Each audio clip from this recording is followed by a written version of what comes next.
So I went over to Perth, and I was at the Special Air Service Regiment, but I was a black hat. And when I saw these guys, jumping out of planes and being spat out of submarines and running all around the world, I thought, oh man, this is it. So I shut my mouth, I trained hard, didn't drink, didn't smoke, wouldn't eat fatty foods, just trained and trained and trained and trained, and did my selection course and got in.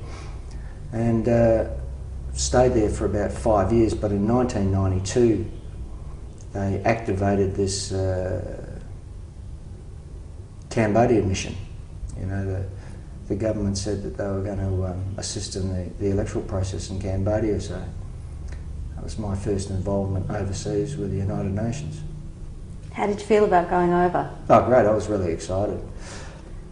It wasn't considered a particularly life-threatening kind of a mission, other than landmines everywhere, which they constantly went over. But yeah, I couldn't wait. And once I got over there, that was it for me. That's all I wanted to do: just keep travelling and experiencing new things and having adventures. So what was it like when you landed in country in Cambodia? Well, we were the first 30. They took 7 of us from the regiment. We weren't allowed to wear our berets or make any reference to the SAS. I don't know why they did that, and I don't know why they specifically targeted us within that group to go over there. But I guess they sort of wanted the other skills that we had as well, and ended up that they did use them, because in the early stages the French were flying us around in helicopters, and we're doing reconnaissance on airfields, abandoned airfields.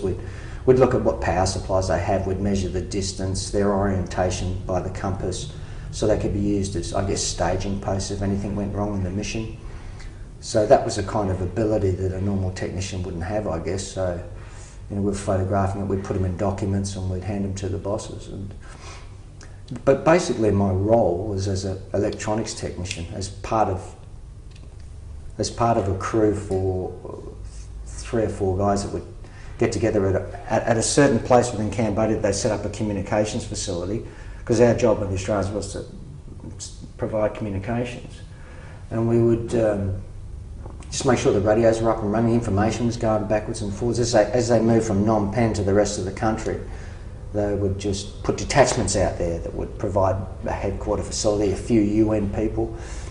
We were asked actually if we wanted to go to Siem Reap, where the Temple of Angkor Wat was, and we just wanted to get out of Dodge because we were confined to barracks. There didn't seem to be any direction, and the officers got to go out and meet with all the NGOs, and we were stuck in this bloody small compound, the 30 of us, working 7 days a week and for hours, under the guise that if you keep them busy they can't get into too much trouble, which I suppose was a good idea at the time. But they never actually removed that confined to barracks. I think it just got breached so badly that it just sort of dissolved, because it got a bit much at the end of the day. It was annoying. We weren't allowed to speak to the Cambodians out the front, and there were thousands of them. They just stared at us. They just come and watch us do the most basic thing, just stared, just never seen anything like it. Didn't know where we were from. And a lot of them thought we were Soviet, which was interesting. I think that was a legacy from the Vietnam conflict. And we weren't supposed to speak them, but then it just that dissolved as well. It just seemed ridiculous to us that that we wouldn't speak to them. We'd done Khmer training, and very nice people. And then after that initial 30, other troops started to roll in from other countries, and Commander, we got posted to this place called Siem Reap, about 5 kilometres from the Temple of Angkor Wat, and it was fantastic. I mean, you couldn't walk anywhere, but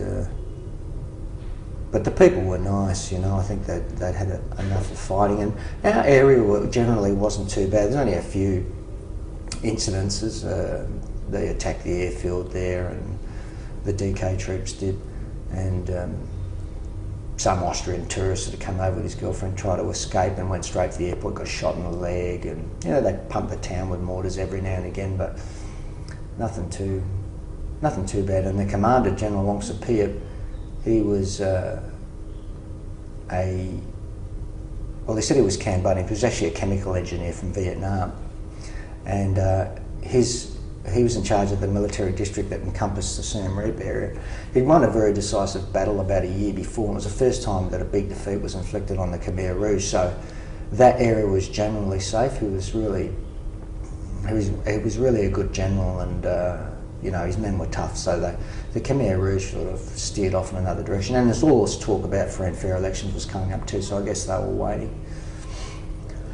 So we stayed in Siem Reap providing communications for a while, and then they formed these things called SIT teams. One of the problems with the UN is you get people from so many different countries and skill levels that verifying things like ceasefire violations becomes very subjective. Like the reports would come through, 1,000 rounds of artillery landed in this particular area, but you'd go out there and you couldn't find one shell scrape. But these people from some of the UN countries would report this as, not as fact, but sometimes as fact without verifying it. So they organise these strategic investigation teams. And I think it only run for about 6 weeks. There was 3 or 4 of them. And I was with a couple other guys, and the commander was Major David Delius from the Queen's Regiment, very well spoken. Spent time as the English officer over in the French Foreign Legion and that, but we'd just travel around and they would fill us everywhere we went. The Khmer, it's not traditional, but it's something that they bring you in and fill you full of Hennessy brandy at every stop, so that when you get to your destination you're so blind, rotten drunk that your faculties aren't working properly and you report whatever they tell you. But we managed to sort of avoid much of the drinking and get the facts back.